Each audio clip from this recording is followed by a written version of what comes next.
2022 MK John Wilson Trophy outcome, the pairs in the women. Pairs, there really isn't much to say about pairs. I guess I'll say I like Sarah Conti and Nicolo Marcel short program here. It wasn't perfect, but I feel like they really went on the attack. Also in their long program, again, I feel like they were attacking it. They were seizing the opportunity that was put before them. And it's really bad that they missed that last lift in the program. And you could honestly see how hard, especially Nicolo, took it. You could tell like this is a team that works hard. They have a goal set for themselves. They're seeing 2026 Milan. It's a home country Olympic and they want to be in the mix. They want to be one of these pairs 3 years from now that the judges are really thinking as a top team. They did enough here to win the silver, but you could tell how disappointed they were that they missed that last lift. I'm not. They got a bronze at Skate Canada and a silver here. I'm not sure if that's enough for them to go to the Grand Prix. We're gonna have to wait and see. I think it should be. So for me, they were the team that I was most interested in. Is the Italians, Sarah and Nicolo. I was also happy to see the Germans, Leticia Rocher and Louis Schuster, come back here. When we saw them in the long program at Skate America, it looked a little scary. I honestly didn't know if this was a one-time thing or if this was a mental state that would last with them through the remainder of the season. But I was really happy to see them come out here, have a decent short program, and then back it up with another decent long program. Again, it wasn't perfect. None of these teams are perfect, but they're all growing. They went from having a disaster at one event to coming back here and having a decent program.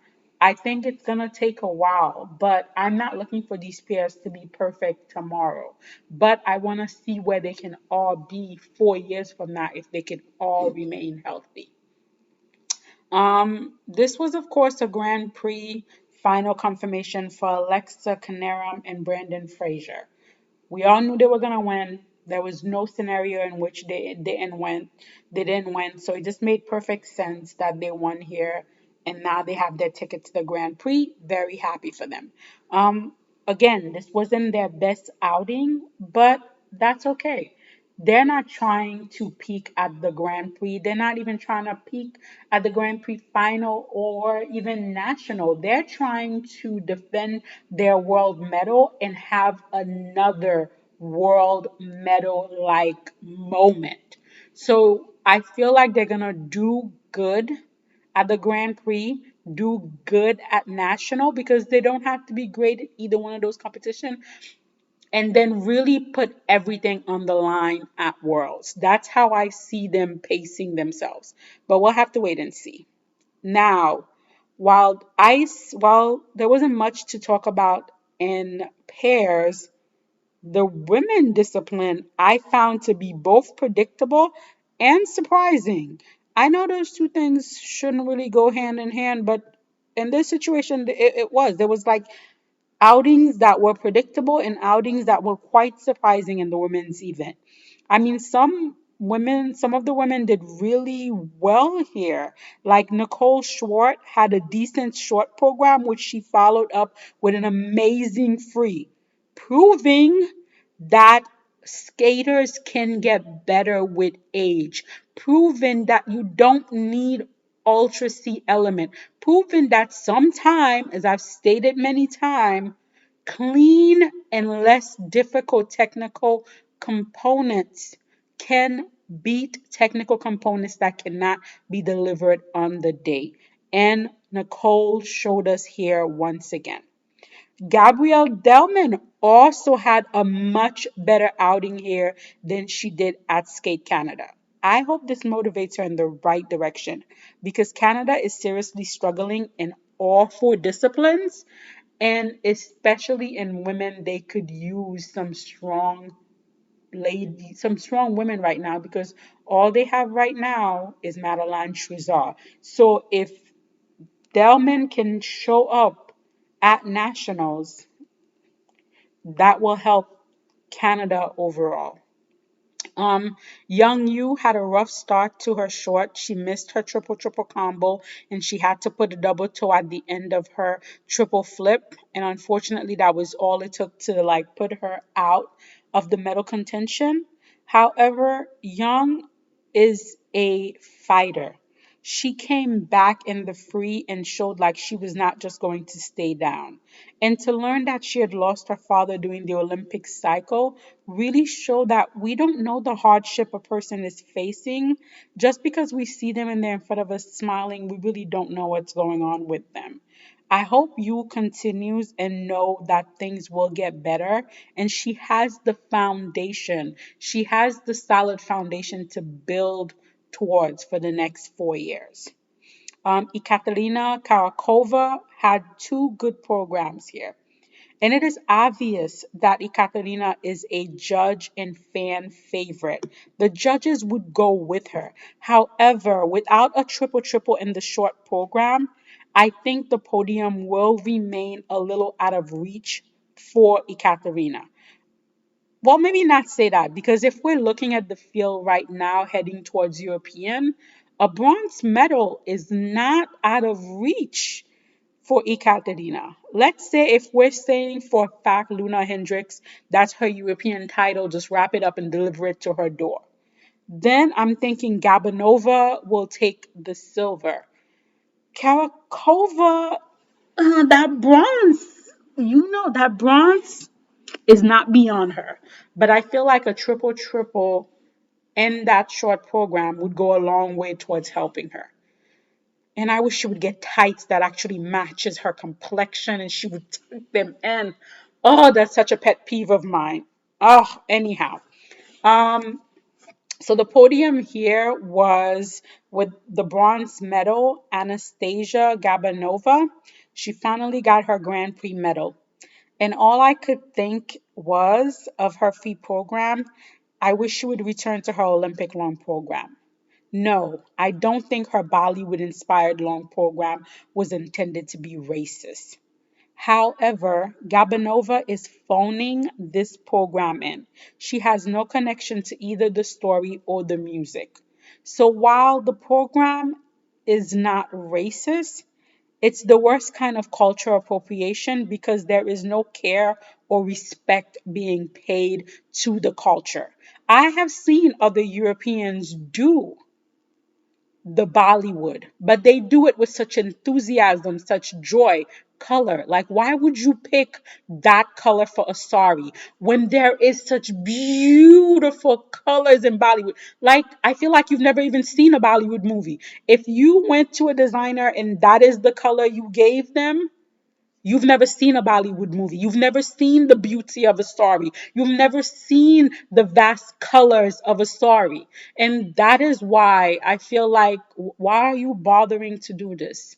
You don't understand it. You're not appreciating it and you're not properly representing it. That story is dull. And that is the least offensive thing about all of it. Like, I wish she would go back to her Olympic long program. But again, congratulations to her for winning the bronze here, for winning her first Grand Prix medal. The most surprising score for me and the women was Isabel Levito. I for sure had Isabel winning this event. I mean, I thought we were going to pretend that that triple Lutz, where she is hunched over to the point where she could see her face in the ice, is still getting positive GOE, was a go. Or when she does that Euler to cover the fact that that triple combination is grossly under rotated in horrible jump technique. I thought we were not going to act like that Euler is not an egregious attempt to hide poor jumping rotation. I thought if we were going to ignore all that, we were just going to give her the title. Isabel has so many lovely qualities, and I want to root for her. This child has an it quality, a star quality, a presence on ice, positions being held, emoting. There is so much there. However, I've been down this road too many times, and the ISU and the US skating are both organizations that refuse to learn or correct their errors. So here we are with another round of promoting and rewarding a jump technique that we know is harmful, that we know is not sustainable, that we know is not long lasting. And because that is what's going on, that just takes away from me being able to fully invest in Isabel and truly enjoy her special skating. But then again, I was very happy for her in her well deserved silver medal here. On the other hand, a completely delightful surprise was Mai Miyahara winning her first Grand Prix title ever. I will admit that Mai has not always been on the top of my Japanese women's list. I mean, I had Wakaba in her vibrant, sometimes chaotic force. We had Kaori with her power and speed. We had Moran with her performance and ice presence. We had my tiny queen, Satoko, with her elegance and beauty and spins and everything.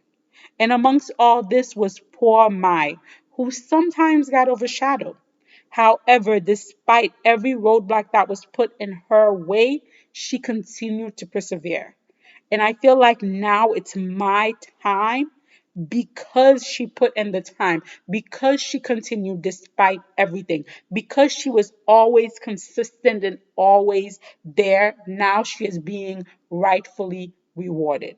I really hope she does just as well as her next Grand Prix and she books herself a ticket to the Grand Prix final, makes that world team, lives her best life this year.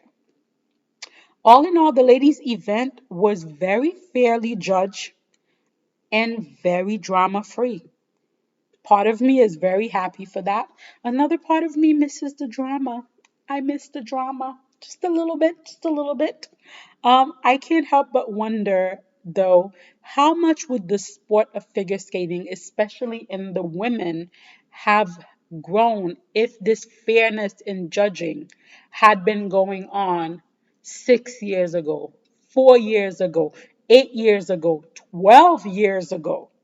If fairness in judging had taken place from Sochi to Pyongyang to Beijing to where we are now, if these judges had been judging all of these events for these past 12 years the way they are judging these events now, how would the landscape of figure skating, especially for women, look?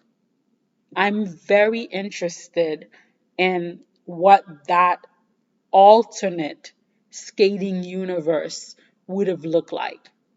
It's the same way I've always asked what would have happened at the Worlds if Gracie Gold had won over Yevgenia Medvedeva. The same way I've always wondered in junior what would have happened if Moran Honda had beaten Alena Zagitova. What would our skating world for women look like? I guess those are the things I think about sometimes. But you guys let me know. What did you think about the skating here? What did you think about the women? And what did you think about the pairs? Leave me a comment.